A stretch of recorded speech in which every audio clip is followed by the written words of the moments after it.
Hello everyone, in this video I'll be discussing the second of Kanye West's albums that released in June, the joint project with Kid Cudi, Kids See Ghosts.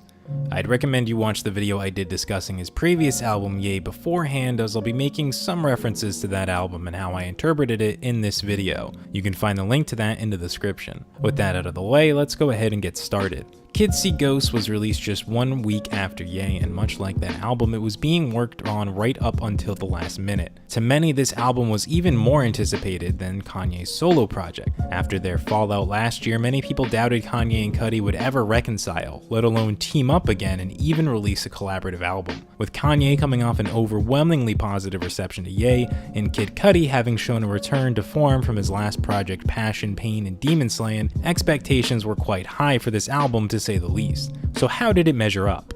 In terms of production, Kids See Ghosts is this mixture of Kanye and Cudi's more recent styles, but much like Ye, it comes with a lot more polish. I think that's most obvious when looking at the Kid Cudi influences. The use of acoustic instruments, most notably the heavy guitar usage, calls back to Cudi's Wizard and Speeding Bullet to Heaven days, but here it actually sounds good, which I feel might be due to the Kanye influences and the experiences allowing it to be done in the proper way, so to speak. You do have other Kanye influences coming in, especially with the beat structures, elements like the bass and the synth usage, the sample work, and he does do the bulk of the rapping on the project, with Cudi doing most of the chorus and other accompanying vocals on tracks. Overall, their styles work quite well together and neither one feels like it's out of place.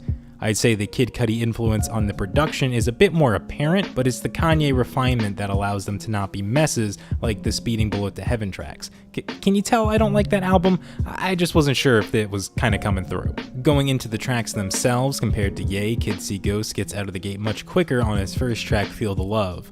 After a slow bass build-up, Kid Cudi comes right in screaming the title while Pusha T delivers a quick and calculated verse. And then the track erupts as you have Kanye yelling out these gunshot noises while Kid Cudi counters with the chorus, mixing together in a contrast of aggression and peace, while the track builds up and up with these drums and the bass until it just sort of breaks down back into the spare synths and the guitars at the end. Fire keeps some of the momentum going with a very heavy acoustic focus with the guitars and the drums, and even some tambourine and woodwind elements, while Kanye goes on a small verse about failures and overcoming them, and Kid Cudi practically chants his verse and chorus mirroring the same subject. Fourth Dimension, my personal favorite, shows some of the best Kanye influences, especially the usage of the Louis Prima sample and the combination of the drums and almost lucid sounding elements when Cudi comes in. Going into Free, Ghost Town Part 2, it aggressively reinforces those elements from Ghost Town of liberation and freedom and charges forward with frustrated guitars and the almost melting synth riffs as Kanye and Cudi practically scream out how free they feel after letting go of the things that cause them pain. After this, the album does a total 180 in its mood, as if a transformation has occurred. Reborn is a slow, somber track with its soft piano,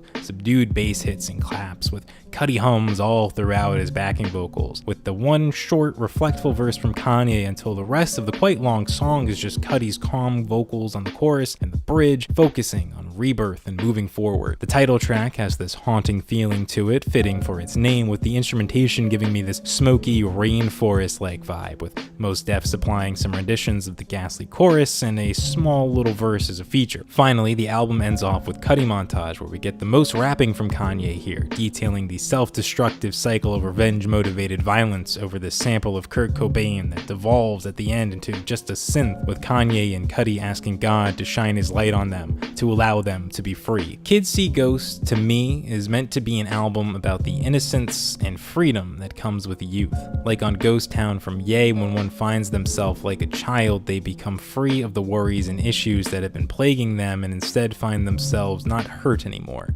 A sticks and stones situation. I think the album's two halves match that to a degree.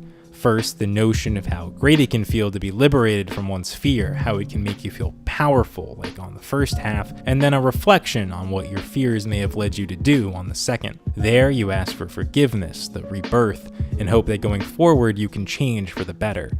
It's similar to Ye in that sense, the letting go of the fears, but whereas I felt Ye touched mostly on the initial confrontation with oneself in the mirror, Kids See Ghosts is about what happens after. After you conquer those personal demons, you'll feel this power and pride, and then this feeling of shame and sorrow, and hope to do better moving forward. And as for the ghosts that the kids, who I feel represent not just Kanye and Cudi, but kids in general, see, I believe that they are not just the spirits of, say, friends and family who have died, like on Cudi montage for example, but also the things in which we lose sight of as we lose our childlike wonder when we grow up. The ghosts of former youthful dreams, aspirations, ideas. Kids can see that due to their innocence and youth. Adults, however, allow these things to die and become ghosts due to their fears, worries, and expectations jading them and making them write them off as just follies and foolishness. Only by returning back to one's youth, to those days of innocence, can those ghosts be seen again. And as Kanye and Cudi demonstrate on this album, they can even be brought back to life.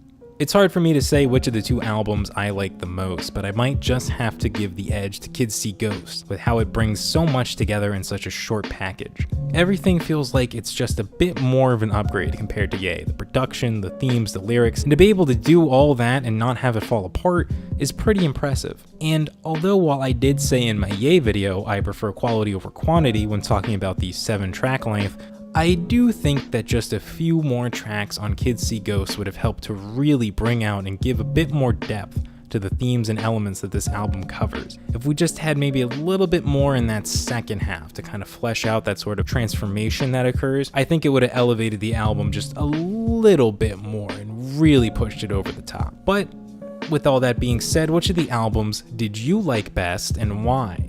I'm always curious to know, so let me know down in the comments section your thoughts as well as how you might have interpreted this album. That's going to do it for me. Thank you all for listening, and I'll see you all next time.